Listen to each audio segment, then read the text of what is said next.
ఉద్యమకారులు బీసీల ముద్దుబిడ్డ డాక్టర్ ప్రజా వైద్యులు డాక్టర్ కేవీ కృష్ణారావు గారితో డాక్టర్ గారితోనూ సార్ ఈ మైనర్ బాలిక మీద రాపర్తి నగర్లో జరిగినటువంటి మైనర్ బాలిక మీద సంఘటన మీద స్పందించండి. అభం శుభం తెలియని చాలా చిన్న పిల్ల బాలిక మీద ఒక కామాంధుడు అత్యంత పాశవికంగా అత్యాచారం చేసి చంపే ప్రయత్నం చేసి ఇది చాలా దారుణం. ఈరోజు ఈ ఒక్క సంఘటనే కాదు, గతంలో నిర్భయ, దిశ ఎన్నో సంఘటనలు జరుగుతున్నాయి. మరి ప్రభుత్వాలు ఏం చేస్తున్నాయి?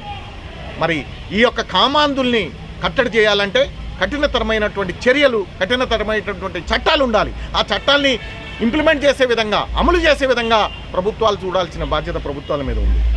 కానీ ప్రభుత్వాలు నిమ్మకి నీరెట్టినట్టుగా మనకెందుకులే అన్నట్టుగా ఉంటున్నాయి.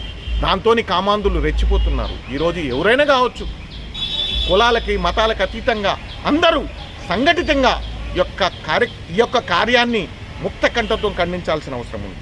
దీనికి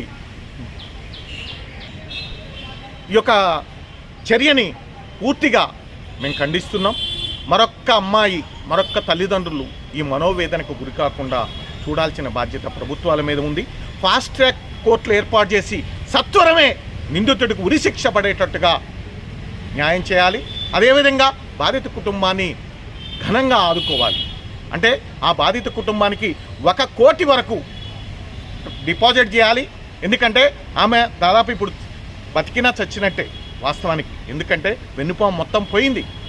వెన్నుపామే కదా మన ఆధారం. వెన్నుపాము పోయింది. మరి ఇంకా ఏమేమి ఫ్రాక్చర్స్ ఏమి ఉన్నాయో తెలియదు. ఆమె వికలాంగురాలైంది. కాబట్టి ప్రభుత్వం 1 కోటి రూపాయలు డిపాజిట్ చేయాలి. డబుల్ బెడ్రూమ్స్ ఇల్లు ఇవ్వాలి.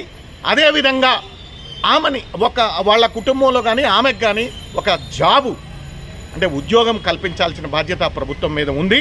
అదేవిధంగా నిందితుడిని అత్యంత పాశవికమైనటువంటి చట్టాలు తీసుకొచ్చి ఫాస్ట్ ట్రాక్ ద్వారా త్వరితగతిన విచారించి వెంటనే ఉరి తీసేటట్టుగా చేస్తే మరొక్కరు ఆ సాహసాన్ని చేయటానికి భయపడతారు. సౌదీ అరేబియాలో ఉన్నటువంటి చట్టాల్ని ఇక్కడ తీసుకురావాలి. దీంట్లో కూడా ఎటువంటి రాజకీయ ప్రమేయం లేకుండా, రాజకీయ నాయకులు ప్రమేయం లేకుండా ఉండాలి. దురదృష్టవశాత్తు ఏంటంటే ఈ కేసు దాదాపు 2-3 రోజులు ఆలస్యమైంది. రాజకీయ నాయకులు నిందితుడిని కాపాడే ప్రయత్నం చేశారు. చాలా దారుణం అండి. బాధితురాలని కాపాడకుండా, బాధితురాలకు అండగా ఉండకుండా నిందితుడిని కాపాడే ప్రయత్నం చేశారు. చాలా దారుణం. దీన్ని మేము పూర్తిగా ఖండిస్తున్నాం. కాబట్టి ఆ అమ్మాయికి మేము పూర్తిగా అండగా ఉంటాం. న్యాయం జరిగే వరకు మడమ తిప్పకుండా మడమ తిప్పకుండా పోరాటం చేసి న్యాయం చేసేలాగా చేస్తామని చేస్తున్నాం. జై తెలంగాణ.